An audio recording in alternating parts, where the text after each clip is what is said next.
Blog Talk Radio.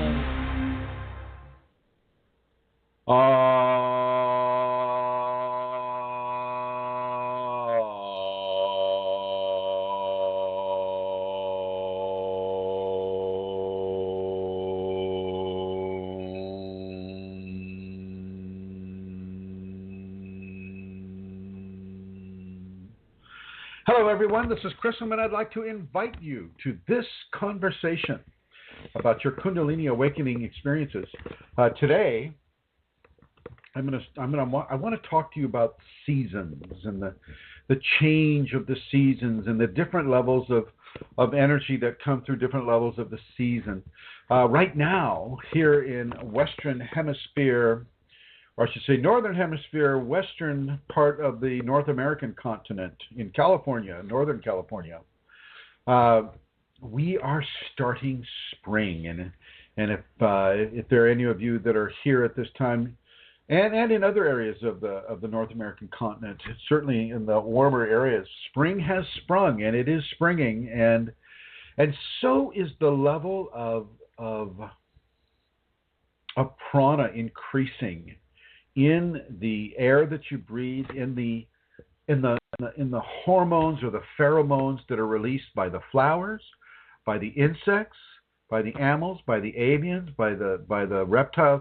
Everything is in a breeding scenario, a nesting scenario. If you look outside, you might see birds starting to collect twigs to make their nests, and I put things out there for them to pick up and to give strength to their nesting as well. And I invite you to do that. But the energy that is outside in the early spring is just tremendous. It is a tremendous level of grace that is given onto this world that the replication of the many species may occur. And this urge to merge, this urge to replicate, is all about the Kundalini. The Sacred Mother provides this for all the creatures on this world. The Sacred Mother, Shakti Kundalini, provides this energy for the many, many, many different species on this world to merge and reproduce. And you're also receiving this energy. So as much as you can now, if it's warm in the area where you're living, get outside barefoot if you can. Walk on the lawn, walk on the sand.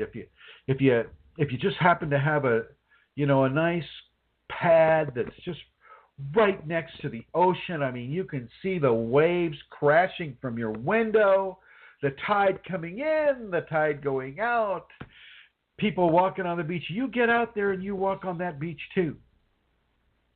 Get out there and let your skin come in contact with the earth. Let the air that you breathe be breathed deeply. Inhale deeply and hold it and realize that the breath is just an amazing gift that we're all given and we take total advantage of without really even knowing it.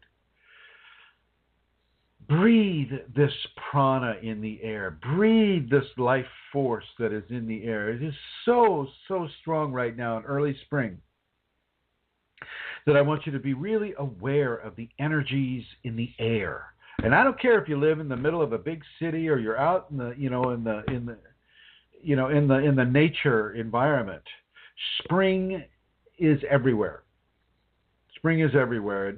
And even the flowers and the plants in the big city and the animals in the big city will respond to this urge to merge. And it's very important that you respond to it as well. Be very thankful, very grateful when you go outside and you feel the sun on your head and you see the light in your eyes and you taste with your nose the scents of the air. And breathe it in deeply, folks. Breathe it in. I know some of you go, well, I've got allergies. And try to go into an area perhaps where you don't have an allergy symptom or things of that nature. Maybe go outside at night when the allergens may not be so present. In the sunshine, in the daytime, the heat of the sun, the expansion of the radiation from the sun causes the blooms to expand and causes certain pheromonal reactions from plants and animals and whatnot that are expanded and kind of like exploded out into the air. spores, from mushrooms and things of that nature exploded out into the air. Molds, they respond as well. And so the scenario is to get out into the environment and let the Kundalini help you with your allergies. Let the Kundalini begin to heal that perhaps that response that you may have from dust or dander or the accelerated energy that comes from springtime. If you're still in a cold environment, like right now, I know that some of our listeners, it's like 11 o'clock at night for them. 11 o'clock at night, and it's different going out at night than it is going out in the daytime. That's for sure.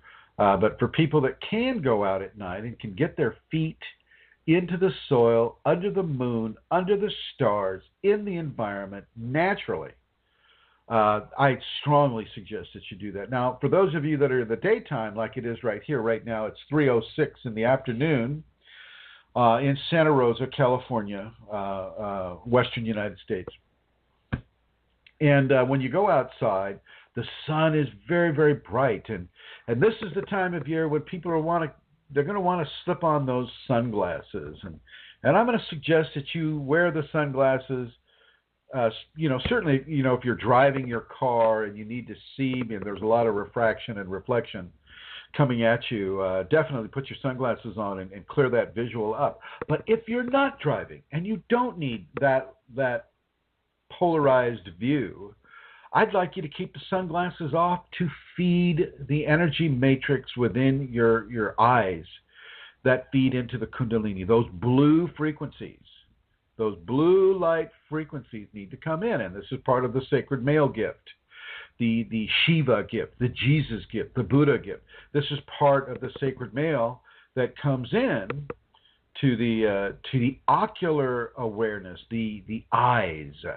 And it allows those specific frequencies to go straight into the optic nerve, straight into the brain, straight into the chakra system.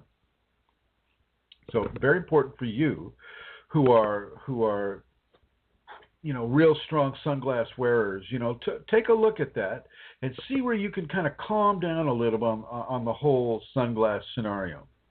The other thing is during spring, you're going to feel this urge to merge, and I want you to respond to it, not necessarily with merging. There are many different ways to merge with creation. It's not all about making love or having sex or anything like that. Smelling a flower is merging with that flower. Stepping on the bare earth is merging your flesh with the flesh of the earth. You're merging that way as well.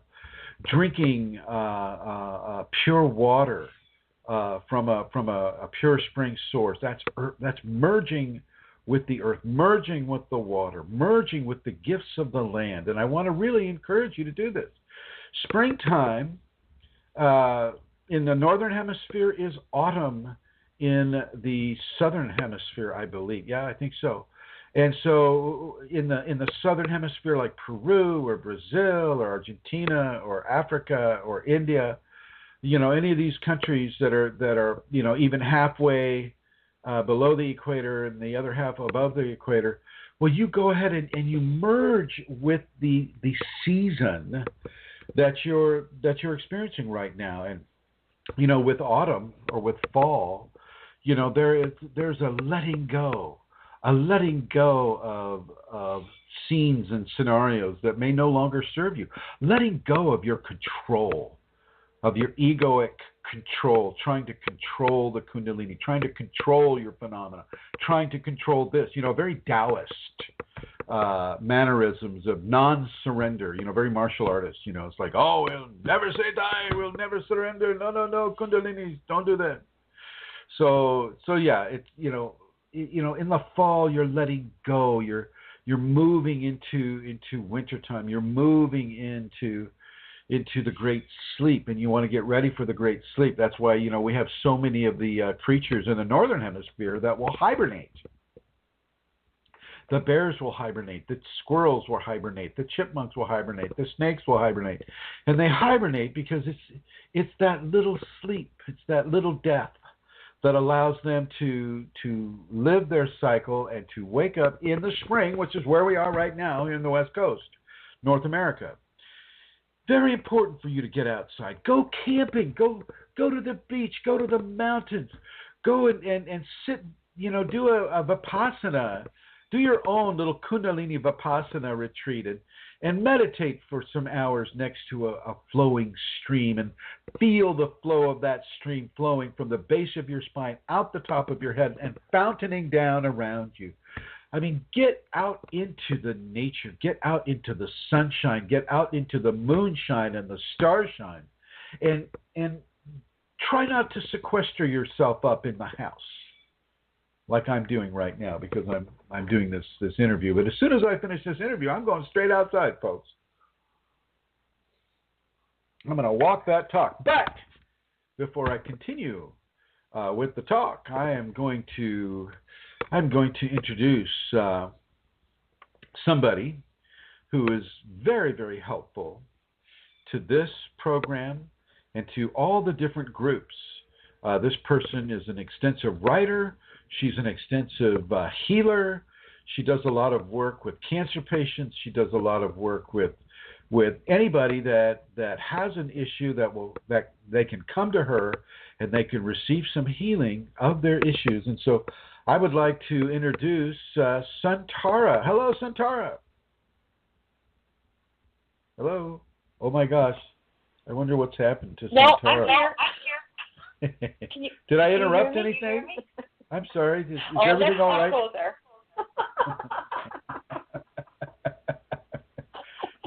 Should I give you some time? No. You need a few minutes? Hi. No. Hi, everybody. It's good to be here. I really love the Wednesday gathering, Chrism, of everybody. We have people in the chat room, which I'm delighted to say I have in front of me. I don't always have it, but John has given me his computer. So hello to everybody in the chat room. It's good to see you. But I love the fact that people are in the chat room, people are listening on their phones, people are here in the studio, all around the world, Northern Hemisphere, Southern Hemisphere, in spring and autumn, all at the same time. So it's really good to be here with you all and with you, Chrism. Will I take this opportunity to do what I do every week? Yes, ma'am. And make an announcement. Okay. So unless you're a brand new listener to the show, you know at this stage that, Chrism works on a donation basis. So for those of you listening who would like to make a donation, I'm going to give you the address that you can donate to online. And it's www.chrism-kundalini.blogspot.com. And it's very easy to donate from there. Now, maybe you would rather not donate online and you might like to donate through Western Union. And if you would like to do that, just pop me a message because I can give you details of Chrism's real and full name, his passport name, because he'd have to bring ID and that. So if you'd like to donate in that manner, and some people prefer to do that. I can give that to you right now. It's Chris Mitchell, Mitchell. That's the only name that's required here in the States. Oh, is it? Okay, you don't need the three names. Okay, cool. So Chris Mitchell, that's all you need. And so you do not need to write to me then on kundalinimatters@gmail.com. So again, I'll give you the online place that you can go to. It's www.chrism-kundalini.blogspot.com. End of my announcements, Chrism. Say again, I'm sorry? That's the end of my announcement. Well, before you go, okay. I just want to recognize you for all the work that you do on the groups and all the work that you do for Irish society in your country. I think you're a great example of Kundalini service and kindness in action, and I want to honor you for that, and I want to honor you for being a great example of a Kundalini awakened person that is reaching out to help other people. So thank you. Thank you, Chrism, and thanks for your support and teachings that enable me to, do some of the things that I'm doing. Thank you, too. Well, yeah, of course. And so as we move deeper into the show now, Santara, have you been able to get out and walk barefoot? I walk not this week, Chrism. It's been a hectic week, but I'm going to be there at the weekend, barefoot on the beach. Oh, you can be on the beach. Yeah, I mean, there's nothing like it. I can feel, I'm living in the city, but I can feel the spring coming. I'm looking at the trees, not as warm as it is where you are, but there is a definite shift, and it's beginning to come into spring. And the beautiful daffodils, and it's just different. It's moving into that beautiful time. And I agree with you. The prana is different. It's stronger. I was out the other night at dusk, and actually I think it was quite strong. So that would explain it, what you were saying earlier about the increase. I hadn't known or thought of that before, Well, in Santa Rosa, in Celsius, it's 33 degrees right now.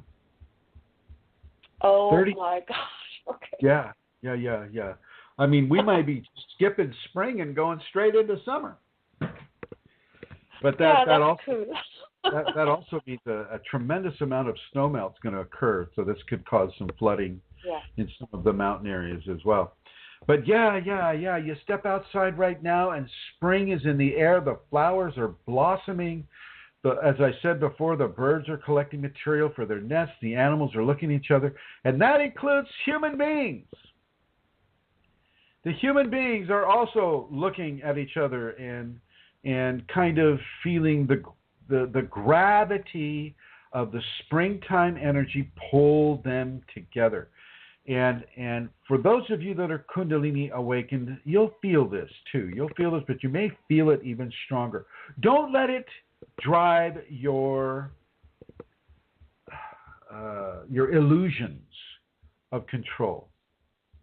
Let your love drive your energy. Let your respect for Kundalini drive your energy. Let your surrender to the Kundalini process within you drive your energy. Because not only do you have the Kundalini now that is with you 24/7, but now you've got the springtime prana in the air as well. And when that mixes with the Kundalini, it's a very, very strong surge of energy that you can participate with. It's not all about, as I mentioned earlier, it's not all about sex. It's not all about these types of things. It's not all about replication of the species. It's also about replication of the energy itself. It's about the implantation, the pregnancy of the energy, of the consciousness of the divine that is throughout all areas of your body, throughout all areas of your spine. And it's really important for you to let the ego drop away. You don't kill it. You're never going to get rid of it, but you're going to let it drop away from its level of control within you. You're going to let the ego drop away from its level of control within you, even though you're surrounded by a society that lives from the ego, even though by living in this society that's controlled by ego, you're given the wrong, should I say the word wrong? You're being given a challenging example of what not to do all the time. The people yelling at each other across the buildings, or people honking their horns, or flipping each other off, or fighting each other, or killing each other, or wounding each other, or dominating each other in some negative way. You're surrounded with this energy, this miasma, which is a collected energy field like over a city. So, for instance, if you're in Los Angeles, a lot of people come to Los Angeles, Santa Monica, Hollywood, Beverly Hills, Venice, Bel Air, things of that, these types of communities, and they're all there to try to break into the entertainment industry, and so this miasma of survival, of need, of desire, of want, of gain, and fear, of loss permeates the entire area. And a person who is sensitive to energy can really, really, really feel that. And this will go with any city and whatever large industry is involved in keeping that city afloat, like the entertainment system is to the LA basin. And so it's really important for you to tie in to the energies that are helpful to you. And this would be the early spring prana. Breathe that in. Let that soak into you from the outside in and from the inside out. Really begin to tie into it. If you can get out into nature in your natural state without anybody seeing you, without anybody knowing that you're doing that, do it. And just lay down, take some sun, just feel yourself natural in nature and let the Kundalini blossom within you as you honor the Kundalini, as you honor the natural person that you are. Get out there in the sun. If you're inside of the Kundalini and you're having certain challenges like, oh my gosh, do I surrender to this that the Kundalini is asking me to do? I mean, this is so difficult. How do I surrender to this? Go outside, breathe the air a little bit, get the energy going, stay positive, stay as much as you can in that surrendered state, and then go back in and surrender to that aspect of the Kundalini. Surrender to it. It doesn't matter how strong the challenges that you face are. What matters is that your strength of surrender overcomes that challenge. You can overcome that challenge extremely, extremely easy when it comes to your surrender, because basically the only thing that's going to be blocking you are your ego or entities, or both. And those are just no match for the power of your surrender. And so you just really need to kick down and surrender to the equation within you that the Kundalini is presenting to you. And this goes across the board. I don't care if you've had this for 1 year or less than 1 year, or if you've had it for 50 years. Every single day there is a certain amount of surrender to the Kundalini that will occur. It must occur. It's part of the deal. Now, if you have any questions or comments that you'd like to make, the guest call-in number is area code 347 in the United States, and the prefix is 934-0026, area code 347-934-0026. And so feel free to call in and ask a question. If you have any question about any aspect of your Kundalini, including the subjects that we're talking about, but it doesn't have to be the subjects that we're talking about, feel free to call in, and Santara will pick up the phone and she'll ask your name and whether or not you're going to spam the show. She'll ask you a few questions. And then she'll alert me that you're there. So yeah, feel free to call in. Now as you're here in the springtime, this is a very, very vibrant time. I just finished the vernal equinox, and the Shaktipat, and that seemed to go well. On the heels of that Shaktipat, I want those of you who are listening to me right now to feel the energy in the voice coming into you. Feel the energy and the intention and the Kundalini coming from me through my voice into your ear, to your eustachian tube and the eardrum, and then straight in to the brain. Feel it. Open to it. Surrender yourself to this grace that is coming to you, that you're listening to right now. Let the voice serve you. And then you begin to serve the source of that voice, the Kundalini within you. Within you. Okay. Breathe deep. Go outside. Even if it's nighttime. I mean, if Santara wasn't on the show, I'd say, hey, Santara, get out there, get on your balcony, or, open the door, whatever. Go outside, especially if it's raining and howling and storming like crazy. Go outside and enjoy that air, that storm. Yeah, Satara knows that I'm not kidding about that. Yeah, get outside. Get into the weather. Get into the environment. For so often, humans in the Western world sequester themselves in the house, in the apartment, in the flat, in the trailer, in the abode, however that is demonstrated.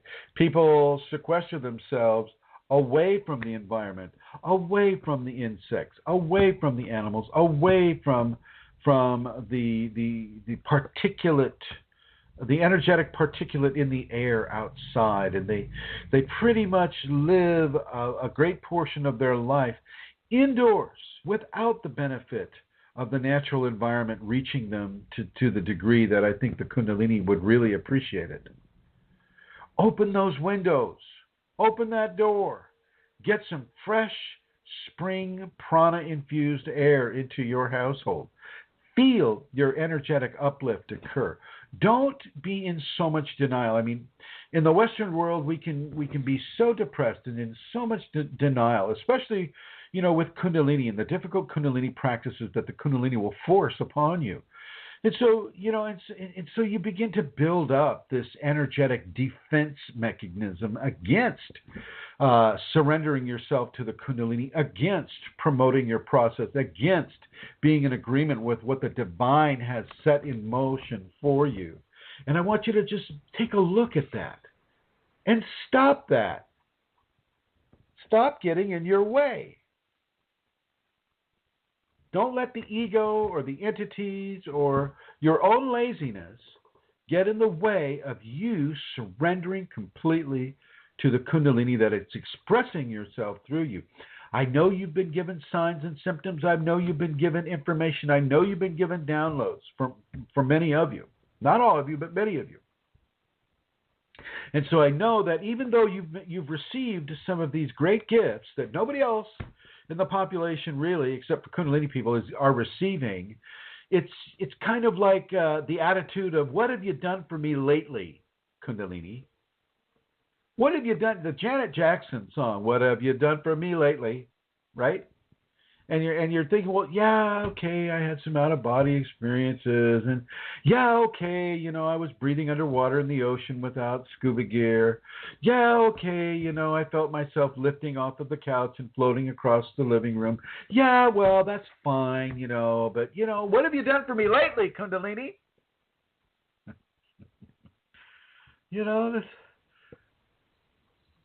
There's got to be a level of appreciation and a level of memory that causes you to be appreciative when phenomena is not currently, expressing through you. You've got to have appreciation for the Kundalini all the time, whether or not you're receiving a bell or a whistle or a phenomena that is fantastic. And by having that attitude, by serving that attitude, you're surrendering to the Kundalini 24/7 instead of just when, an interesting phenomena shows up. Okay. Kundalini in the body is kind of like springtime in the body.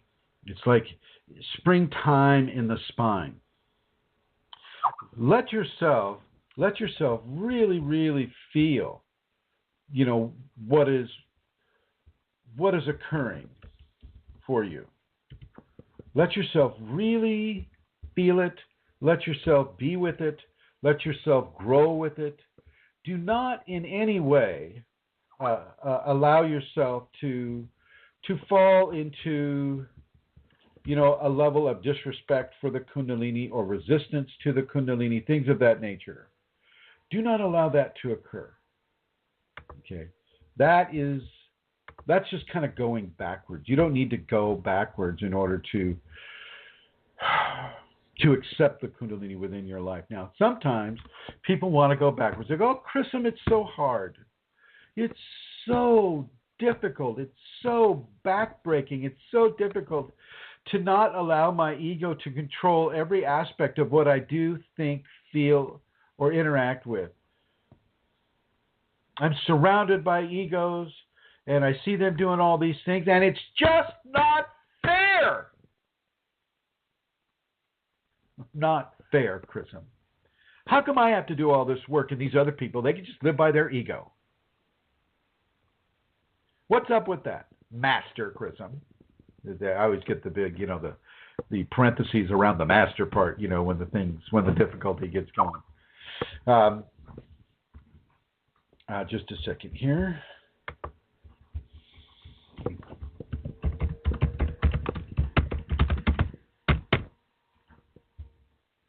All right, took care of that, I hope. So the thing is, don't get in your own way. Don't complain from laziness. Don't complain because it seems like the challenges are so strong. Go out, breathe the air, energize yourself with this beautiful early spring prana, and allow that prana to work with you and for you. Let it work with you and for you. And surrender yourself completely to the Kundalini. Now, many of you already know how difficult the Kundalini can be. How unrelenting the Kundalini can be. How in your face and all the time in your face the Kundalini can be. Don't resist that. Don't, try to cover up your face with your hands. Don't. I don't want to see you right now, Kundalini. Give yourself to the Kundalini. Give yourself completely. Give yourself to the Kundalini and the information that it's putting you through. Give yourself to the practices that the Kundalini has given you into. If it's, I don't care how difficult it is. I don't care how antisocial it is. I know that a lot of the Kundalini instruction is anti-society. It's forbidden instruction. Forbidden instructions. You're not supposed to do what the Kundalini wants you to do. Society does not accept it. And so, if you do your Kundalini practice or you obey the Kundalini, you must be very, very discerning about where you do that. Because if people see you doing, like being natural in nature, let's just go there. That is very, very anti-society. Unless you belong to one of those natural colonies, which I don't recommend because that's just really all about, merging. But to be natural in nature is not acceptable. And you can, in the United States, you can be arrested and put in jail for that and into a psych ward because, oh my God, only a crazy person would want to be natural in nature. Oh my God. Okay. And so we know that Kundalini is very, very, very strong in its direction for you, and that those directions may not be agreeable with the society that you live in. And I'm saying do it anyway. Just do it away from the prying eyes of those who might be disturbed by what you're doing, or in a way that doesn't attract their attention. So, for instance, if you practice the safeties, you're doing the 5 Tibetans. Well, when I was doing my safeties practice, I was doing it 5 times a day. Okay, the 5 Tibetans, the pranayama, the meditation, the prayer, the devotion, all of it, right? And because I was on the job as I was doing it, I would have to kind of go to a park or some sort of a public setting where I could spread out the blanket and I could begin the 5 Tibetans. Well, people look at you like you're nuts when you're spinning to the right 21 times. People aren't used to seeing a spiritual practice. They're not used to seeing people meditate. If you meditate in the park, you're going to attract stares. This is in the United States, okay? I don't know how it is maybe in India or other, say, more spiritually oriented societies. Person meditating in the park would not be a big deal. But here in the Western United States in Santa Rosa, it's a big deal because, my gosh, you're only supposed to do that inside your house or in a church. And what are you doing sitting under a tree doing that? And so they get up in arms about this because it's so outside of what their comfort zones allow them to enjoy. And so do it anyway. Don't do it to the point where you're going to get in trouble, like being natural in nature in the city. Don't do that. But regardless of how she's instructing you, regardless of what levels of teaching that she's giving to you, you must do these teachings. You don't necessarily have to do them in public. Public's not always ready for Kundalini-style phenomena. Matter of fact, it scares them. If you start telling them that you hear and see entities that they don't hear or see, they think you're crazy. You start to scare them, and it goes downhill from there, or uphill. Okay, so be very, very, very aware of what the Kundalini is asking you to do, and then just do it. And at the same time that you're aware of what she's asking you to do, be aware of where you can do this in a way that doesn't put you in harm's way.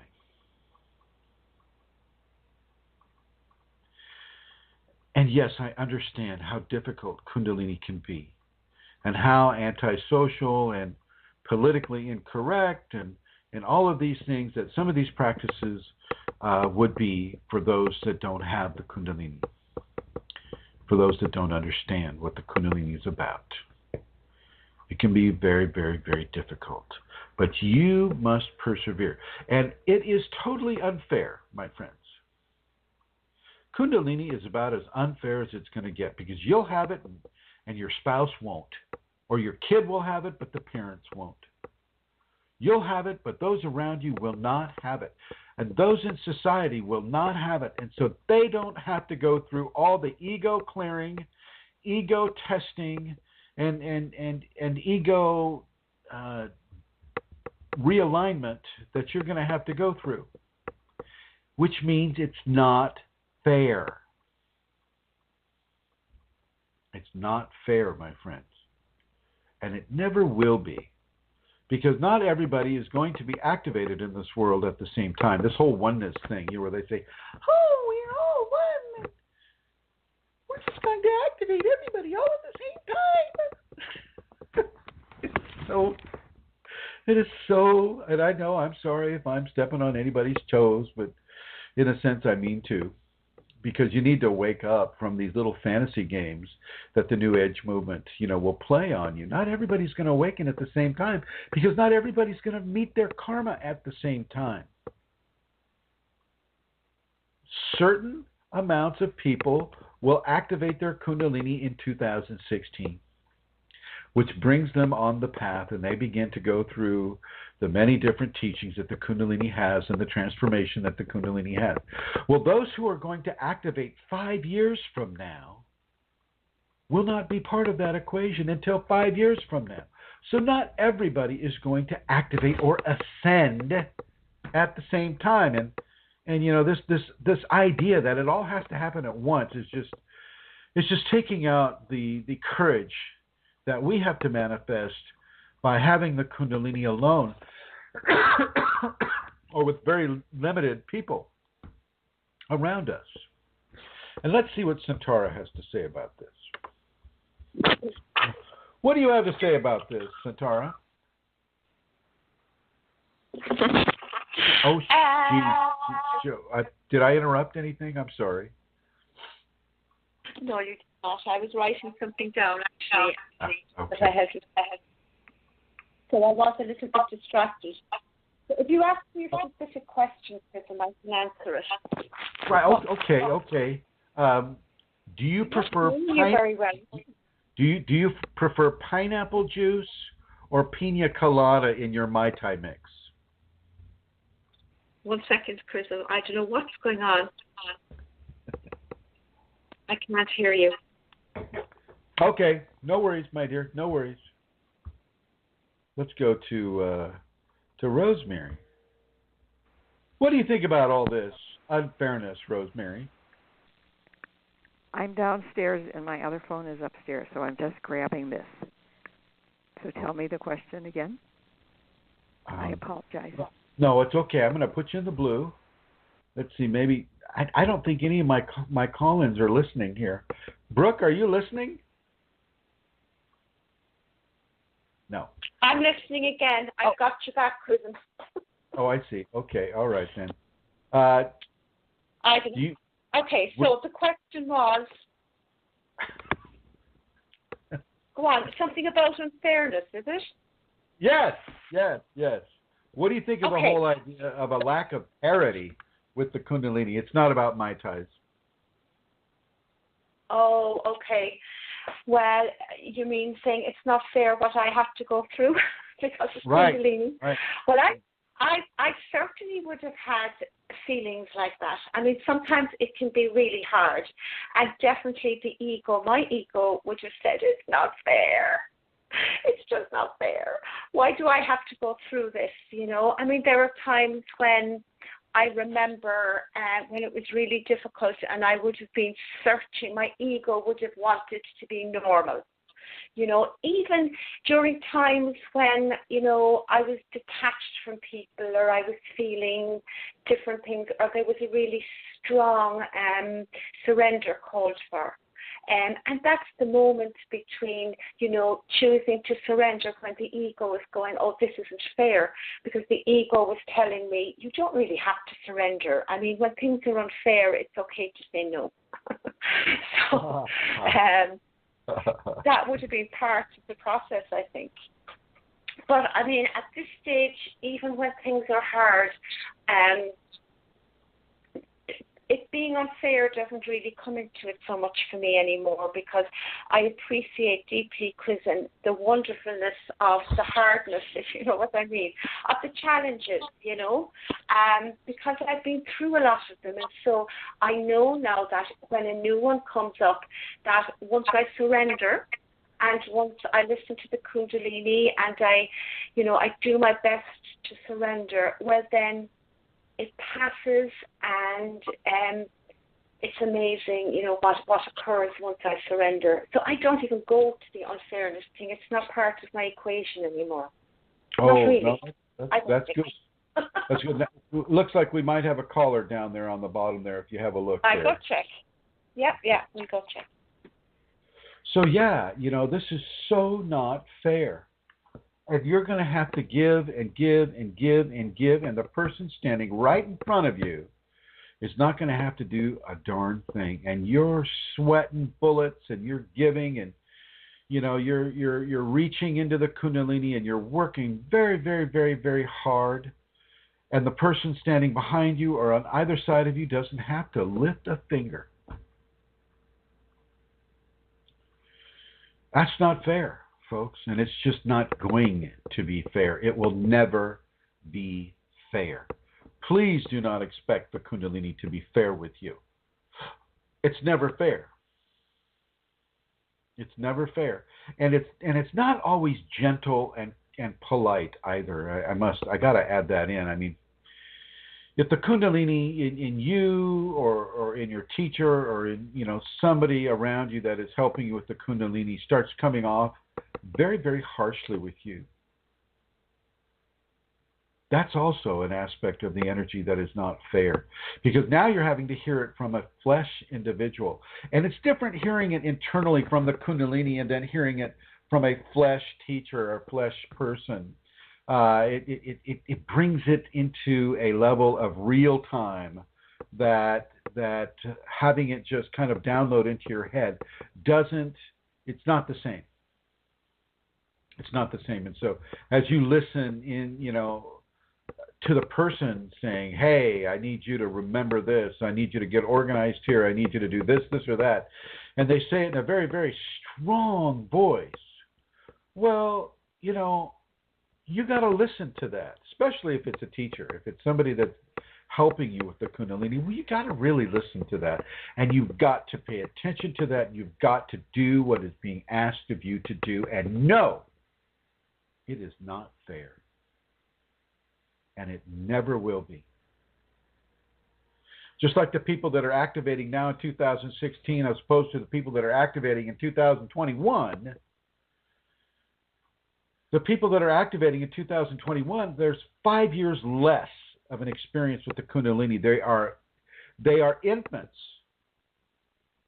compared to the people that are activating today, who are infants compared to the people that have activated 5 years ago or 26 years ago.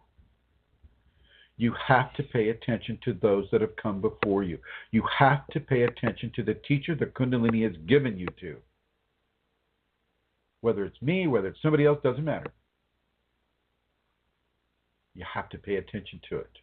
And it is not fair. It is not fair. And please don't expect fairness to be given from the Kundalini to you in a way that suits your ego, because she doesn't really care about suiting your ego. That's not a real top priority for the sacred feminine Kundalini Shakti. Okay? So this is important for you to know. And it looks like Rosemary has a question, so I'm going to go ahead and bring her over. Yes, Rosemary, hello. Thank you. I'm sorry for being distracted for a few minutes there, but I was listening to the rest.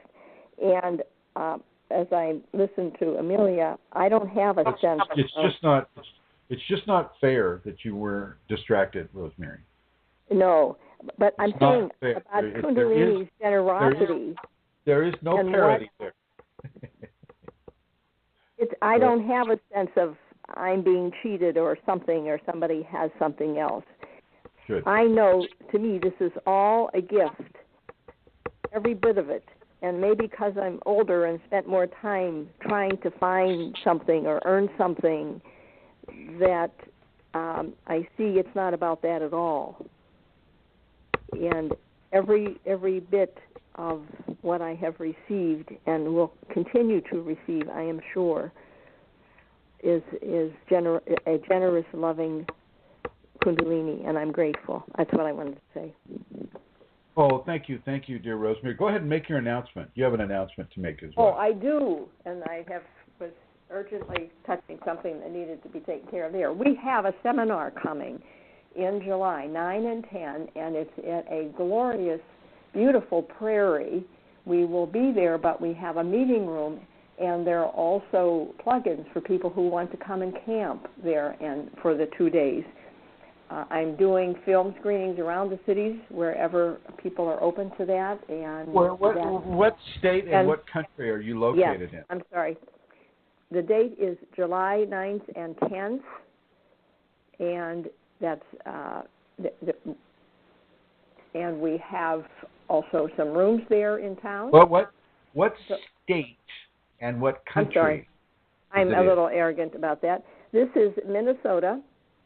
And my name is Rosemary Goliath. My contact information is 651-452-3161.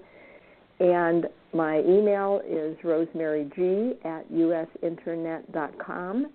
And people are listening here to this, Chrism. I got a phone call today from somebody out of state interested and may very well be here. So thank you all for listening to the information. Well, thank you, Rosemary, for presenting the information, and thank you for also presenting that level of wisdom that you gave when you with age, often wisdom comes with age. Not all the time, but certainly with you it has. And parity inside of the Kundalini, like you said, it's all a gift, and even the hard parts are a gift. Even the difficult parts, when you're being pushed or you're being challenged, your comfort levels are being challenged. That, too, is a gift. And I'm going to go ahead and put you in the blue, dear Rosemary. Thank you, Rosemary. And there we go, in the blue. And so I want to invite anybody that's in the chat room right now to go ahead and write a question if you have a question. And I'm going to open it up, Santara, to the questions now.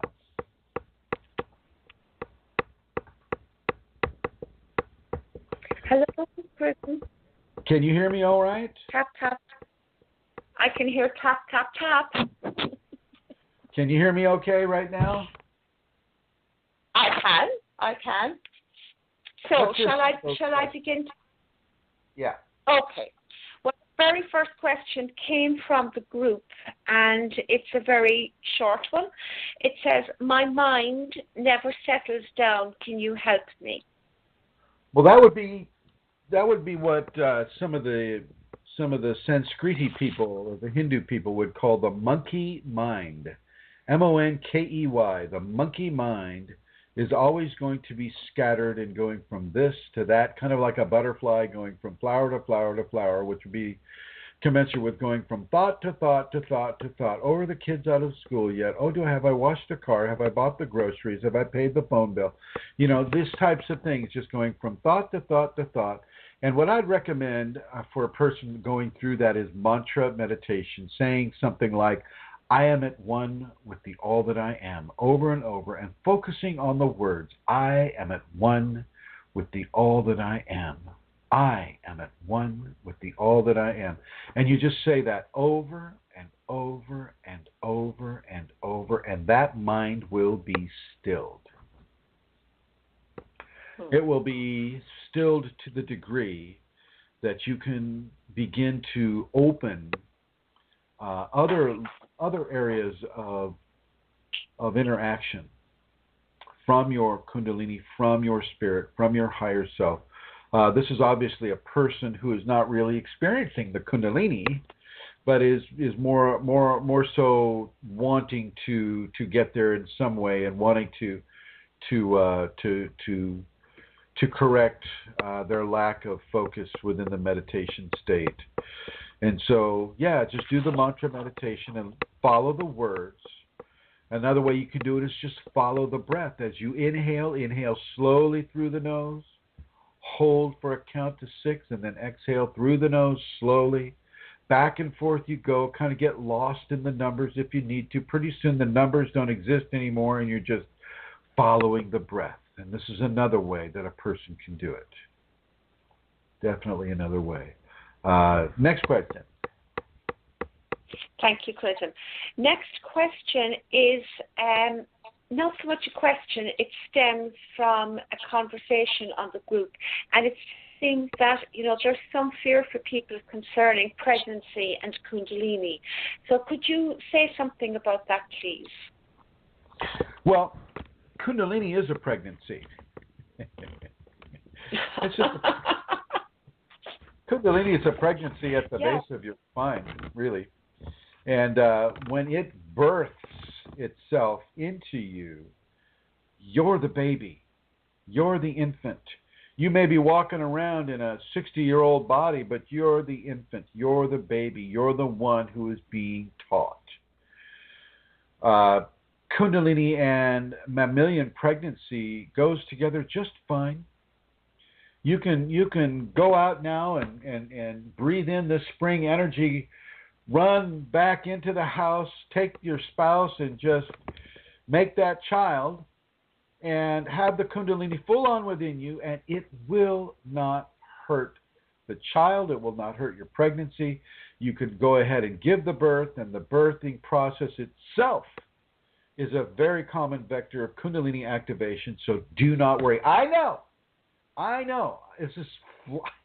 This flies in the face of the teachings that are controlled mostly by men who have never been pregnant in their life, and by the male-dominated systems of religious and spiritual practice that corrupt the feminine processes all over the world. And I'm here to tell you, Kundalini is well aware of what needs to be done for a person that's pregnant, and it does not hurt or damage or incur any kind of a problem with a person who is pregnant, with a woman who is pregnant and having the Kundalini. She can have that baby, and that sacred mother will give to her all of the knowledge she needs to have in order to bond with that child and to raise that child and to raise that child and herself within the environment, the spiritual environment of a Kundalini awakened mother. This is all good. This is a very, very, very good thing. So know this, and do not allow a group of men who've never given birth to say, oh, well, you shouldn't get pregnant with the Kundalini. They don't know. You go with the women who have given birth and that have the Kundalini. You go with them because they know from authentic experience This is where I get my knowledge straight from the Sacred Mother. And she is not in any way going to impede a person's birth process unless there's some sort of a karmic event that needs to occur. She's not going to impede the birth process for that mother that is becoming Kundalini activated or awakened and the child that is being brought into this world. And I'm going to ask Centaura, can you relate to that at all? Absolutely, Chrism. I didn't give birth after my awakening, but I certainly did during my activation phase. But recently, I know quite a few women on the groups and personally that are pregnant, and everything you say is true. And I love that you're so passionate about it and that you're so definite about it, because people, when they become pregnant, listen to other people. And you're right, it's often men, and it's often men coming from, let's say, certain traditions. And so it's really important to know that the Kundalini knows you're pregnant. You're too, because of the Kundalini. If the Kundalini didn't want you pregnant, you wouldn't be. And so, just be full of confidence that it'll go wonderfully well. You will not be harmed, and the baby will not be harmed. And there's quite a few people on our group that have had babies recently. There's one lady now at the moment, and she's due any day. And I feel, maybe when she's had her baby, she might write a little bit about it as well. So, Chrism, thank you for that, because I think it needs to be said, and said with great positivity. It's that whole male-dominated hierarchical scenario as well.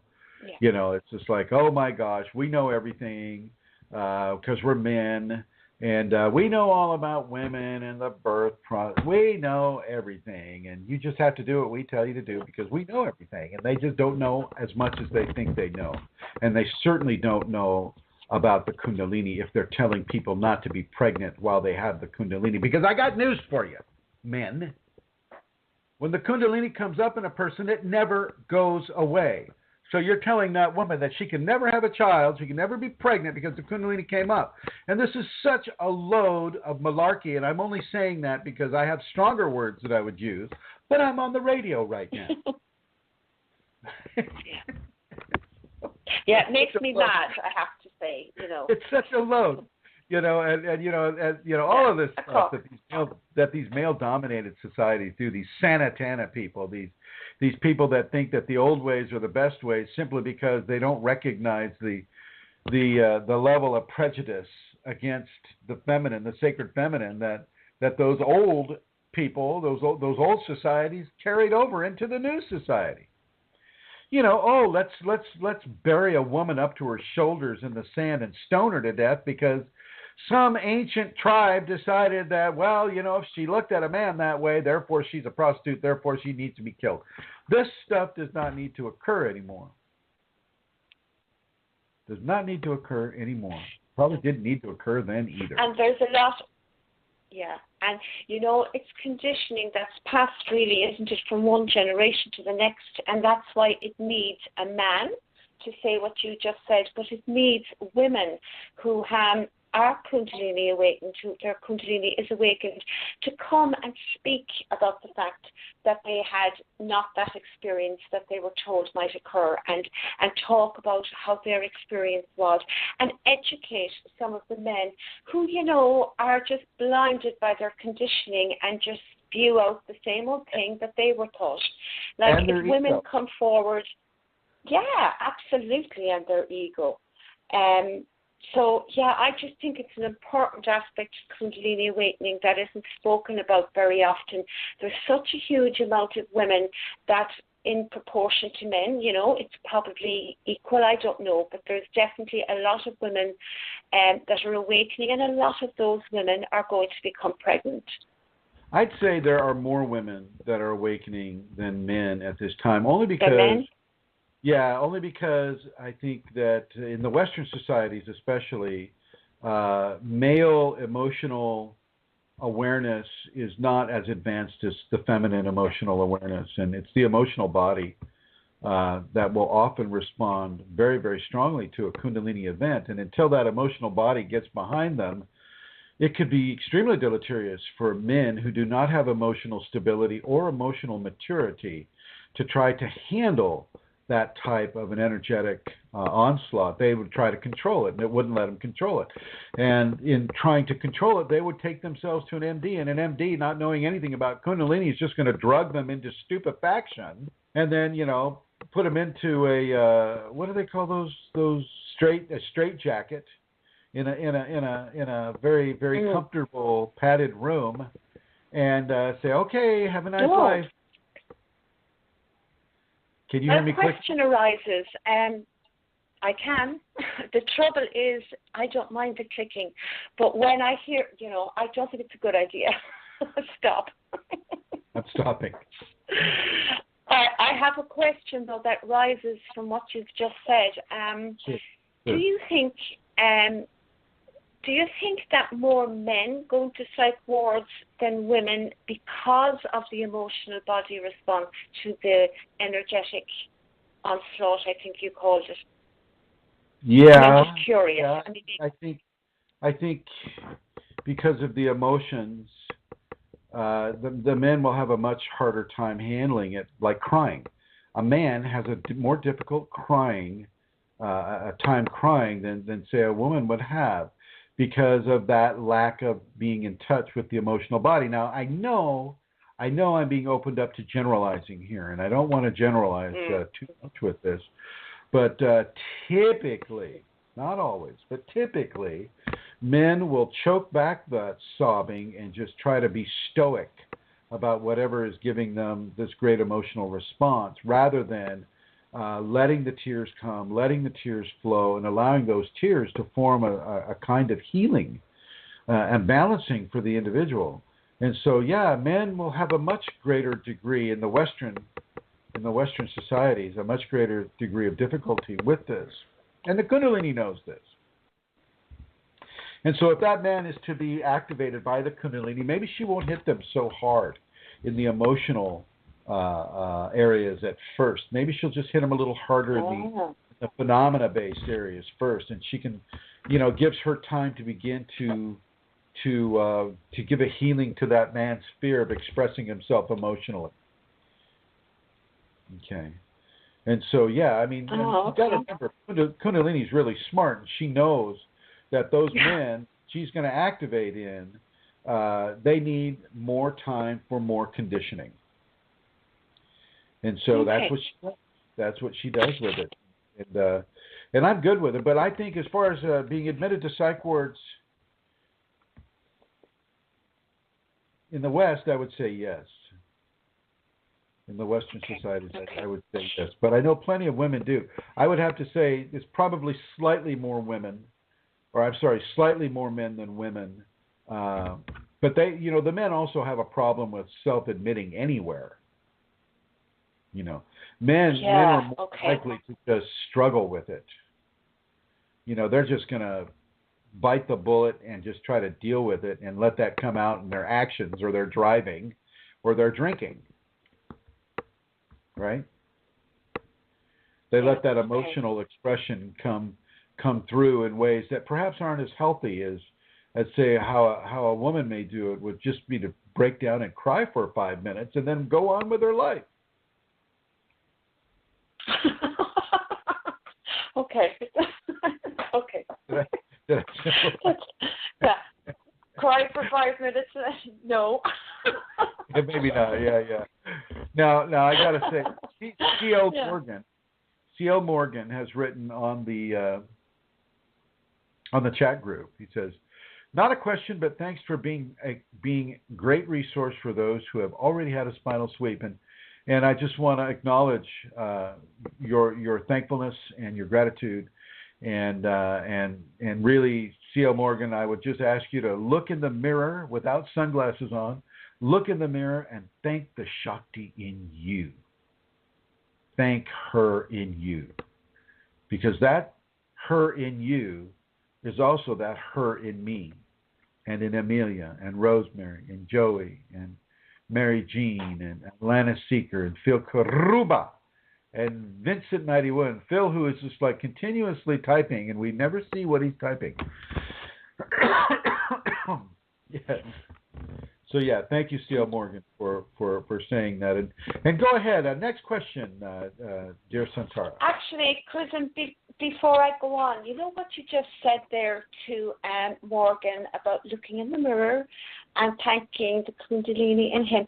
That's a wonderful thing to do, isn't it? I mean, for everybody as an exercise to actually, or is it, to look in the mirror and to look into your own eyes. Yes, and will you speak about that? Because look right into the iris. Look into the pupil and the iris, and look right into your own soul and say, thank you, Kundalini in me. And do it 3 times, because that whole Trinity thing that the Kundalini just loves. Do it 3 times. Any of you, all of you. Yeah, that's Daily.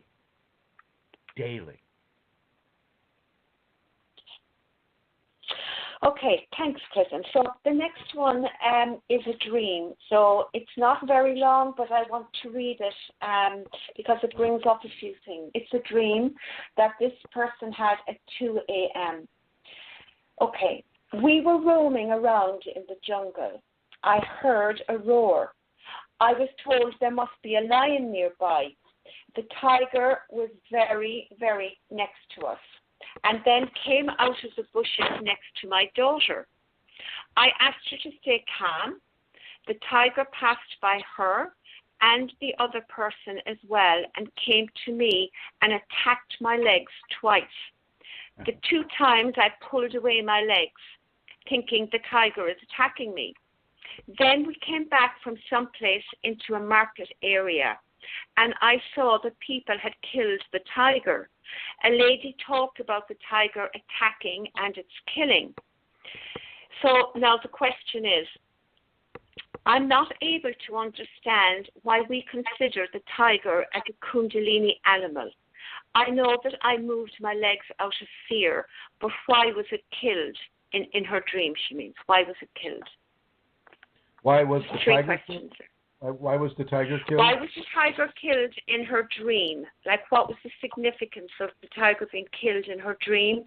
And she has a bit of difficulty understanding about the tiger being the Kundalini animal. And she knows she moved her legs out. Yeah. Okay. Well, the tiger is one of the main Kundalini creatures, like the spider is as well. Okay. So the scenario is with the tiger. The tiger is a top of the predator pyramid creature. It is top of the pyramid, just like the Kundalini is top of the spiritual pyramid for a human being. And so the tiger, any top of the pyramid predator, tiger, killer whale, eagle, lion, wolf. I mean, these types of animals are going to be represented by the Kundalini. The spider, Laranya, is represented by the Kundalini. And so it's very, very important for people to understand this. And repeatedly, with Kundalini activated or awakened people, tigers will represent sacred feminine Shakti, will represent sacred feminine Mother Nature. Tigers will, snakes will, spiders will, wolves will. I mean, these top echelon predators will represent sacred Kundalini because it is also top of the echelon in the spiritual context. It is that top that there is no, everything stops there and goes into a different dimension after you have the Kundalini come to you. Now, why it attacked her legs? Well, it attacked her legs because it's coming for her legs. She probably has, a sore left big toe. She's probably feeling the energy in her legs much more. And we don't have her here to talk to her about that. But yeah, it attacks her legs. The first red triangle emanates from the soles of each foot all the way to the base, the last 3 vertebrae of the tailbone. That is the red triangle. And it's red because it's Shakti red. Sacred feminine's color is the deep, dark, beautiful ruby red. And this is what is happening with that woman now. And to see society kills Kundalini, or tries to. Okay. Society and their misinterpretation of Kundalini will try to kill the Kundalini in a person's body. They'll give them drugs, or they'll lock them into a psych ward, or in some way they're going to do anything and everything they can do to deny Kundalini its expression through that individual. That is the symbol of the tiger being killed by society. Very good. Thank you, Chris. And even a little bit like what you were saying earlier as well, about society being so anti. Yeah. Cool. That's excellent. There's a question there. Can you see it? I can see Phil Karuba, right? He says, why is Jesus always associated with forgiveness while other religious figures, such as Moses, didn't forgive their persecutors? I, too, am having a big problem with forgiveness. Why is forgiveness necessary? Forgiveness is necessary because it keeps you from holding a grudge. A grudge is like a being stabbed in the heart continuously. And so we use forgiveness as a way to heal the heart and to heal and lighten the load that the fourth chakra has to carry. We forgive those who give us a problem or who hurt us in some way, because our grudge, our need for revenge, really only hurts us. Doesn't hurt the person that gave you the problem. And even if it did, it is still more of a problem for you than it is for them. And so forgiveness is necessary to bring balance, and the gift of grace, grace-based forgiveness is grace-based love. And you give that love into almost every equation that life presents you with. Forgiveness being a main one for those in our society that will come after you with a problem. Now, why is Jesus associated with forgiveness? Because that was part of the teaching that was being given, with regards to the Christ figure. Moses isn't exactly a religious figure. Moses was more of a person that was having phenomena rather than creating phenomena. Christ was more creating phenomena. Therefore, Christ was at a different level of spiritual awareness and spiritual understanding than Moses would have been in. Yes, Moses threw down his staff and it turned into a snake, but he didn't do it. Divinity did that for him. And sometimes, in order to make a correction for a group of people, you have to be angry with them. It doesn't mean you don't forgive them. It just means that you got to be angry to get their attention. So when the Jewish people went against the engraved stones that the burning bush had engraved, like an angry parent, Moses would have had to be angry with them for a while. Or the Egyptians, for that matter. For the Egyptians. How long do you let people do something wrong about you and you forgive them until I'm going to put you in the blue there, Amelia. How long do you let a person or people antagonize you before you take corrective measures? Well, you take corrective measures based upon what the divine tells you from a Kundalini standpoint. Kundalini doesn't always think that you have to be around vexatious people. To a certain degree, you do, because this teaches you to forgive and this teaches you not to hold a grudge. But once you pretty much got that down, you don't need to spend time around vexatious people. Now, Phil, it sounds to me like you're going straight from the Bible with this. And the Bible is not really a fair document it can be made that way. You can look at it and you can go into certain perceptions about the Bible that it will allow you to understand that everything that occurred in the Bible, which is kind of a violent book, but everything that occurred in the Bible had a Kundalini a meaning to it. You can see that. You can go through that. Even the King James Version, the KJV, you can go through that and you can find Kundalini contrails throughout all of the teachings that happen in the KJV. But you have to expand yourself to be able to see that. Forgiveness is absolutely necessary. And your fellow man needs to be forgiven by you. You are helping them by forgiving, but you're helping yourself too. It's a win-win scenario. When you forgive that person that is causing you problems, you're also forgiving yourself for causing other people problems.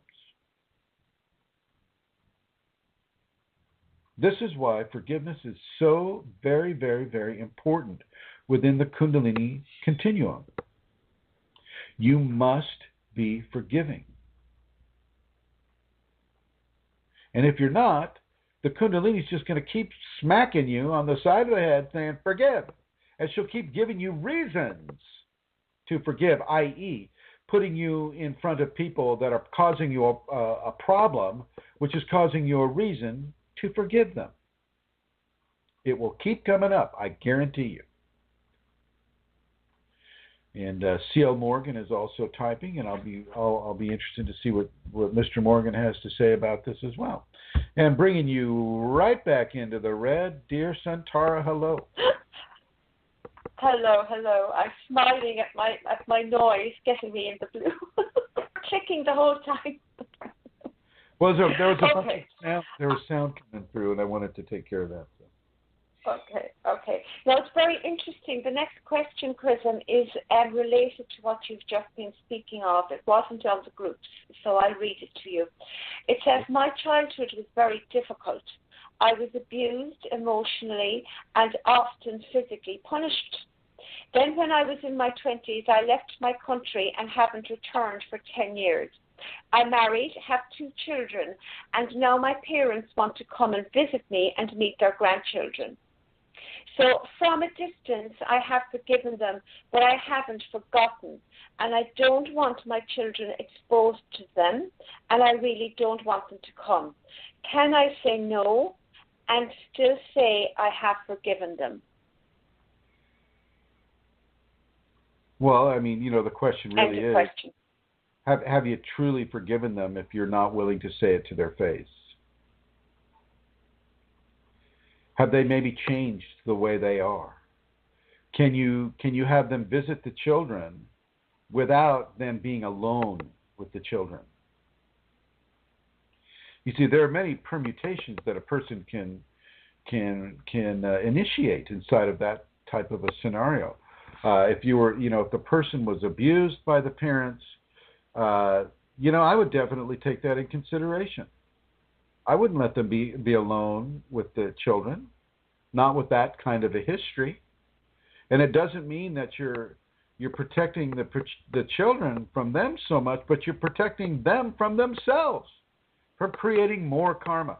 Now, because you're a Kundalini awakened person, whoever this person is, your parents had to give you a certain level of abuse so that you could come into the Kundalini, so that you could balance that karma, that level of karma in your life, so that later on the Kundalini could be awakened.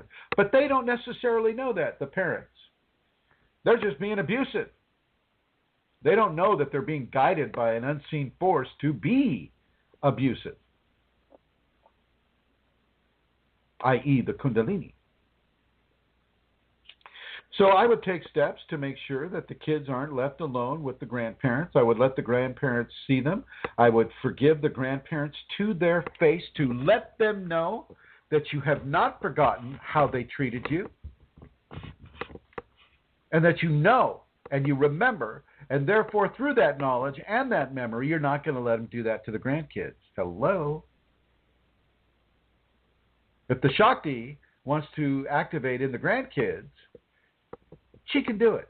She'll just do it from your presence. But maybe those kids don't have the karmic burden that you had. And so therefore, they don't have to be activated in such a way. But a lot of people have the hard childhood. I had the hard childhood. I had the abuse too. Not everybody's, little Miss Princess of the Pea like Santara, Never had a problem in her life. Yeah. Like everything's just perfect. Yeah.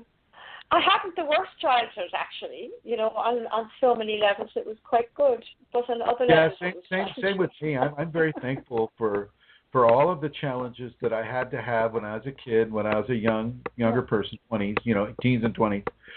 I'm very thankful for all the challenges that I had because it brought me into the energetics that I have now, and so. God bless the Kundalini because she knows so much more about us than we know of ourselves because of the karmic knowledge, just for one aspect of it. The karmic knowledge that Kundalini has for her Kundalini children is immense. And this person that was abused by her parents needed to be abused by her parents so that she could reach that level of high spiritual evolution that we understand as being Kundalini. Because it does burn the karma. And I think C.L. Morgan also, I don't know what IN apostrophe T means. I have no idea what that means. Isn't. But, I think it's a spell error. Isn't.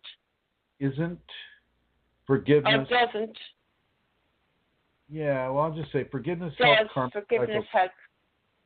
Yeah, forgiveness does help karmic cycles. So, yeah, forgiveness does help the karmic cycles. As you forgive, so will you be forgiven. And I also think what you said, Chrism, about, that it's karma, that karmic thing had to happen with the parents. I think it's really, really helpful when you come to know that information. Because I wouldn't have grown up with that information, Especially after the abuse has stopped. Well, you gotta wonder. It's like, what was the point of all that? How come mom and dad were like that way to me? I mean, come on, what's going on with that? And then you have the Kundalini, and you begin to understand what karma actually is and how strong a karmic footprint can be on a person. I mean, that karmic footprint, can literally be over your throat. Over your throat, and she'll do it. Once a certain level of evolution has occurred within the soul, then she will step on your face and your throat with her karma redemption, and you will go into that, and you will not know why, because you cannot know why. That's part of the karma. You don't get to know why a certain thing is happening. Okay, thank you. The next question. Okay. So there's a couple of sentences leading into the question. Yesterday, I was jogging and was feeling good in the crown, and when I started to run faster, then it felt like my crown will start to fly. So I was running faster, and it was a nice feeling. So my question is, why we need grounding why do we need grounding when someone can feel so good? You need grounding for stability. You might look at Kundalini very much in the way that we look at electricity.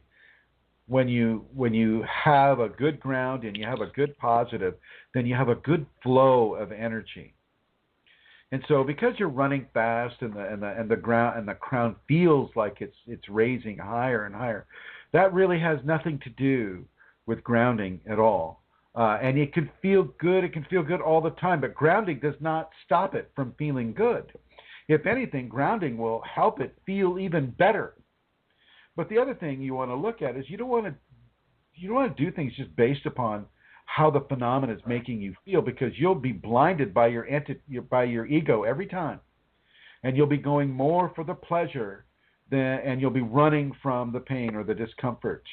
And so you want to take levels of addiction to enjoyment out of the equation as much as possible.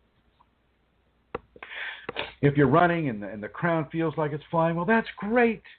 Do that, run that, and then sit down and ground next to a tree and feel that grace also. It's not all about just flying around. It's not all about just feeling good all the time. There's a whole diversity of emotional involvement that occurs with the Kundalini, and you need to experience all of it, not just some of the happy, joy moments. There's more to go, and there's more to come. And you need to be open to all of it, not just some of it. Next question. Okay, thanks, Chrism. Can we just say a little bit more about that? I mean, you're saying that when a person, leaving aside the addiction to, or we say stalking, that feeling, so a person is feeling, say, their crown chakra. Why would they ground? Can you say a little bit more about that, how it feels even better to ground yourself? Well, grounding yourself puts energetic roots into the earth, into the soil, which is what your body is composed of. Your bones, your blood, your teeth, your flesh, your hair, your skin, your nails, your eyes, everything is of the earth. And so when you put that huge network of roots into the ground, you're giving yourself a level of stability that can build the amount of energy that the crown chakra can put forth. And so you get a greater level of radiance from a strong ground than you do from a weak, non-existent ground. And that strong radiance is also a patterning towards strong Kundalini phenomena of all different kinds, of the good feeling kind and of the challenging kind, of all of it. Did that help? Great. Yeah, it does. No, it really does, Chrism. To speak about the body, no, it does. I think that's excellent. I bet you that helps people. It's a great explanation. Thanks. The next question is from a Kundalini woman who has had heart surgery back in 2001 and 2007, and since then she has she takes medication, but her strength and energy is good at the moment. And so she is wondering if it's possible that her Kundalini could cure her totally. And she says, I know the power of mind, but I love my Kundalini more. Well, good. That's a good attitude, actually. Yeah, the Kundalini can cure almost anything. It can cure anything. I mean, if the karmic equation for the individual allows that cure to happen, then there's nothing the Kundalini cannot cure. So yes, it can cure. Okay, is that it? Absolutely. Okay, thank you. Thank yes. you. Okay, so now this isn't a question, but it came from the group again. Maybe you could speak a little bit about, how would I phrase it? It was about the premature third eye activation. Somebody was asking about that, or I think you might have written about it. And what's the difference between a premature third eye activation and a third eye activation that isn't premature? What are the possible consequences of either? Prematurity indicates somebody forcing it from the position of their ego, wants, and desires, rather than allowing it to happen naturally or through a spiritual practice that is allowing it to happen in a less forced manner. So that's that part of it. For prematurity, the third eye opens up, and you're able to see and experience a lot of shall we say, psychic phenomena that nobody else around you can really see or experience. And so you'll try to explain it to them, and it'll just frighten them. Or you'll be scared to death by the level of entity interaction, because most people that prematurely activate the sixth chakra, or the ajna, or what we call the third eye, have no idea about the rules of the road when it comes to walking in the second world. The terrestrial world with air and land and water and all of that is the first world. The spiritual world is what the Kundalini opens one up into. And that world nobody really knows how to walk in. And until you learn how to walk in that world, you're going to be at the mercy of the predators of that world. And this is what happens to a lot of people that are opening that third eye prematurely, is they become predated upon by the creation and the sentience of that world, unless of course they have some sort of protection thing going on, or things of that nature. very important for people not to push third eye opening. The only reason people push for the third eye opening really is so that they can have phenomena and they can like maybe have an edge over yes, I'm very psychic. My third eye is open now. Oh my God. Bow and worship to me. You know, that type of thing. You know, it's a very ego-oriented scenario. And this is not the most productive scenario in which to awaken any aspect of the body, whether it's the heart chakra, whether it's the ajna, you know, any part of the body. You don't awaken it through ego machinations. You awaken it through a recognition of divine within you and a nutritious support of the divine activation within you. Okay. These people that want to have the phenomena, well, then they just, you know, they've heard from somewhere, someone, it's like, well, if you do this with the third eye, then you'll activate the third eye, and then you'll be able to see all these things, and you will. And they'll be able to see you too. And they'll be able to interact with you too, because that's one of the cardinal rules of interacting in the second world is that if your consciousness sees or recognizing another consciousness, well, it becomes an instant two-way street, a two-way contract.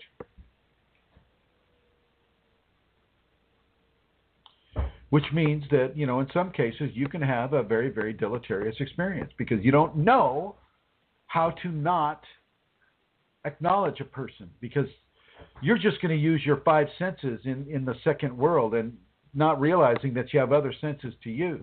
Ajna doesn't teach you that. Kundalini will teach you that.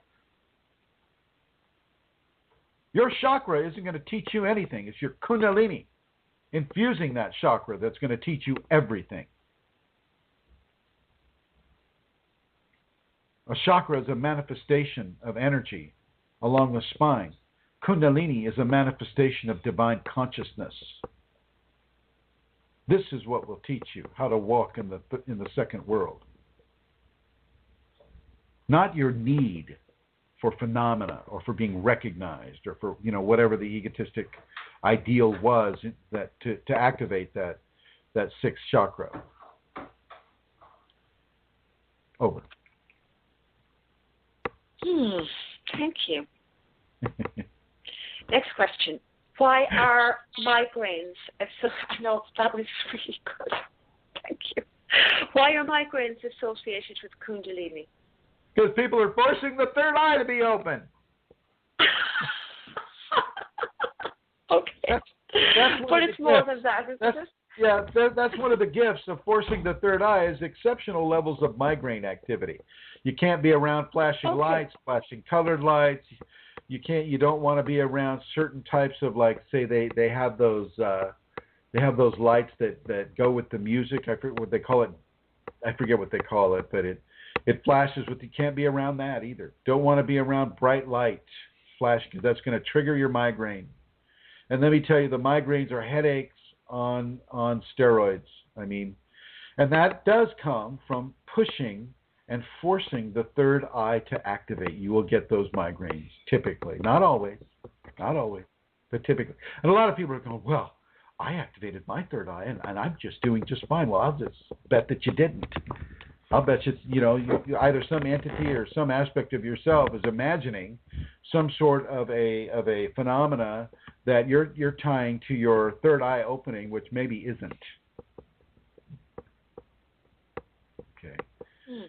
With the migraines, a lot of Kundalini people will have the migraines. The migraines will come, and a lot of that has to do with enforced energetic circulation in the cranium, inside the brain of the cranium. And this is, this is a common thing. This is a common ailment that does affect Kundalini awakened people. It is common.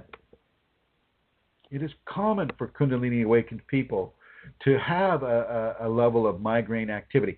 I did not have it at all, really. When my Kundalini came up, I mean, I just, for this physical body, not for the last life, but for this body, I did not have a single migraine because I'm pretty sure the Kundalini was going to come up no matter what. And my previous experiences with having awakened Kundalini textured this body enough so that I wouldn't have to have migraines. But for those that are having it for the first time ever, regardless of what life they're in, that migraine can come, and it's from the enforced circulation of light, expansion of light going through the very, very, very fragile membranes in the brain of the individual. And this, this is a big deal. That can cause you a lot of pain. And you just want to surrender to the Kundalini when this is occurring. Surrender. Stop any energetic generative activity that you may be doing, and just let that circulation of energy occur. Don't push it away. Don't try to heal it. Don't take an aspirin. Let yourself not go into any energetic generative process. No praying, no meditating, no recreational drugs, nothing. No hot spices, nothing. And you just let it be, let it calm down of its own. Ask the sacred Kundalini as you're having the migraine to tone down the pain of the migraine. And what that's doing is that's shrinking the level of radiance that's coming through those sensitive membranes in your brain. Over. Thank you, Chris. This is from the group. Chrism, usually I am very calm, but for an hour I was an animal and my entire body was on fire. I am a bit confused and afraid. Please guide. Were they outside breathing in the spring air? I don't think so. But yeah, so that's the solution. What is it being an animal? I mean, what does that mean? I don't know. I think it means angry or wild or something. Yeah. Well, I'd want more specifics. I think being an animal is a good thing. Getting in touch with your natural self in that way is a good thing. I would need to know what it is to be an animal. Is that a good thing or a bad thing? Okay. We shall find out. We shall. I'll get back to you. We shall indeed. Yes. Okay.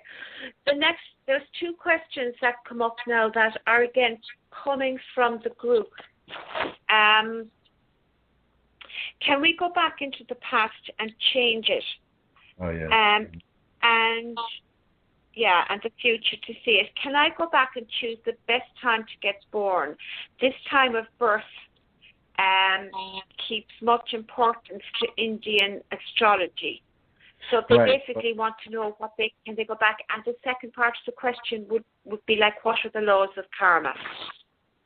Well, the laws of karma is that your karma gets to pick when you're going to be born and when you're not going to be born. You don't get to pick that as a consciousness.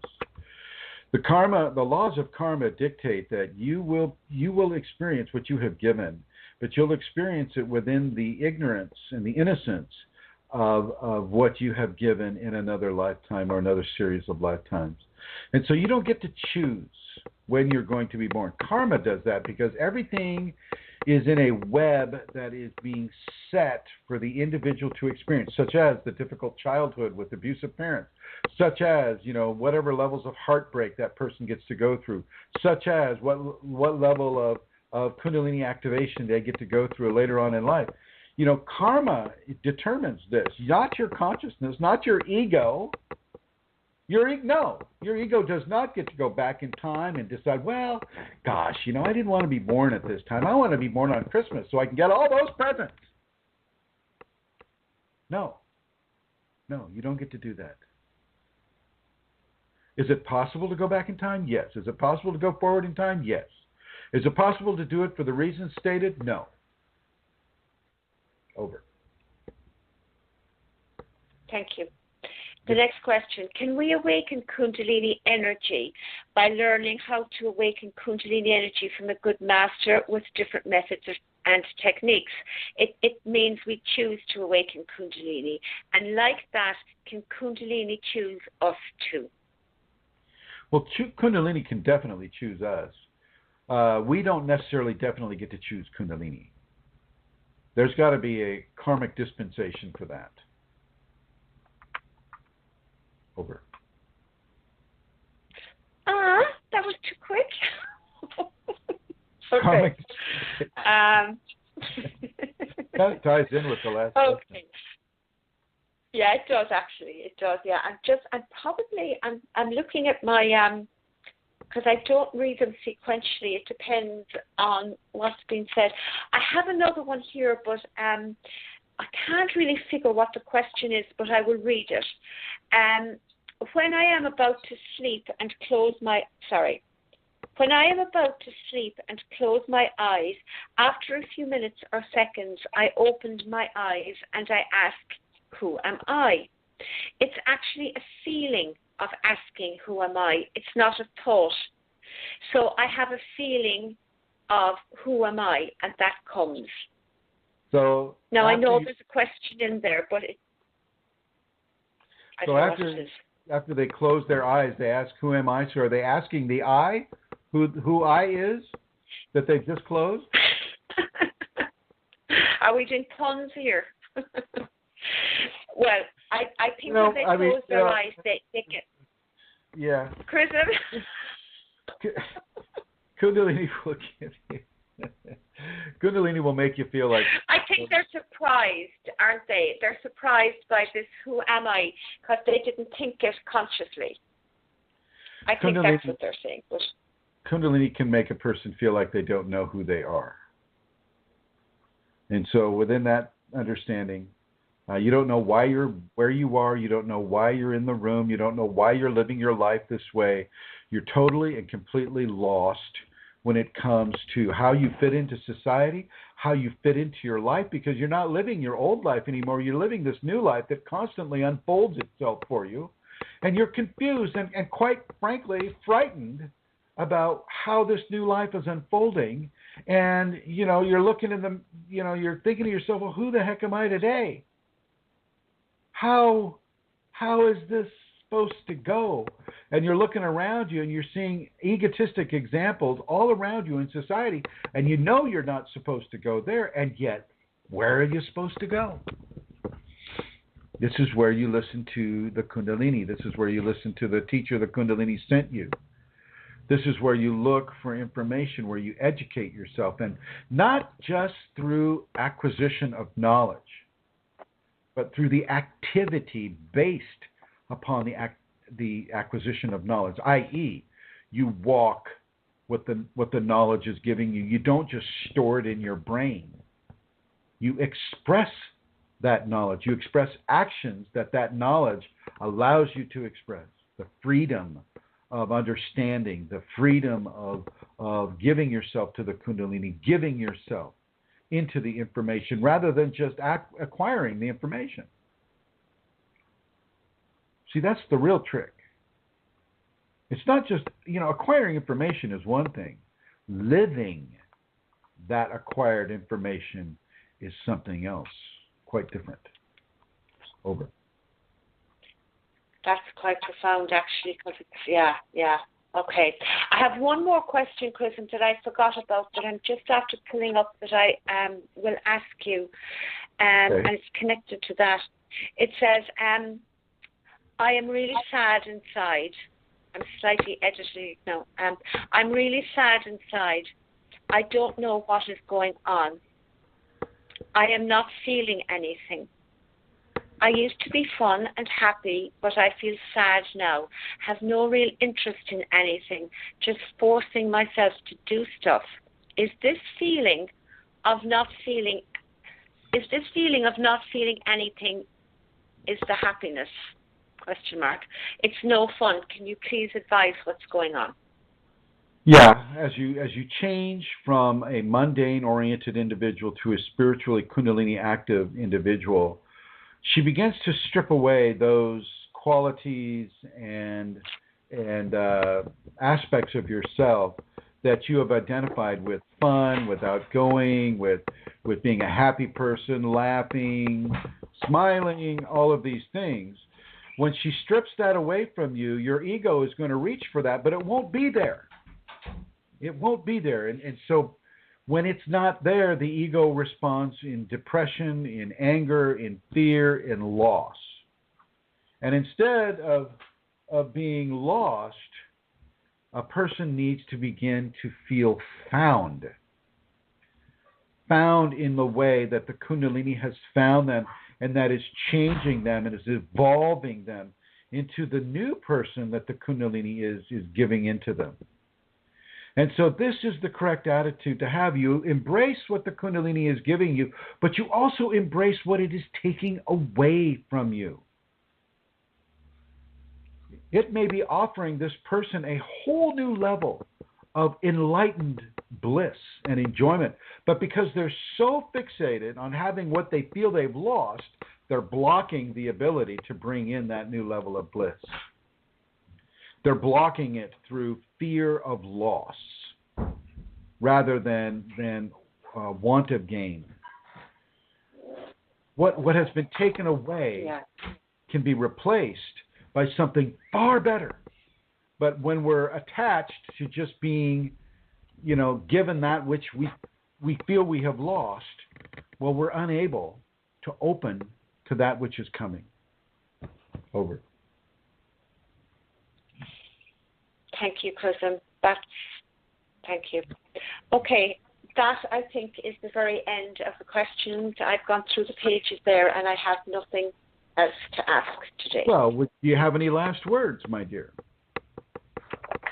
Oh, well, actually, something I wrote down that you must have said was, let your respect for Kundalini drive your energy.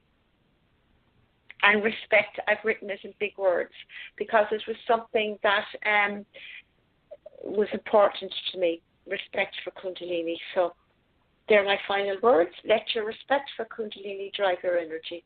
Unquote, Chrism.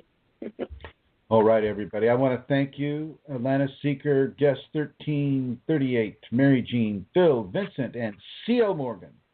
Thank you, everybody. Joey, Santara, Rosemary, and all the other people that were listening in. Thank you for joining us in this program, in this episode of your experiences with the Kundalini. We'll be here this time next week as well. And so if you have any questions, feel free to join us in the chat room. We're here every Wednesday, 3 o'clock p.m. Pacific Standard Time, and that would be 11 o'clock p.m. Irish time. And I just want to thank Santara for her great help on the groups and with this program. I'd like to thank Rosemary for her great assistance with regards to putting on these seminars and keeping the Minnesota Kundalini community going and strong. I'd like to thank everybody who has joined us currently and who is joining us in the future looking at the archives. Thank you, everybody, for joining us this day. And I'll end it the way I started it.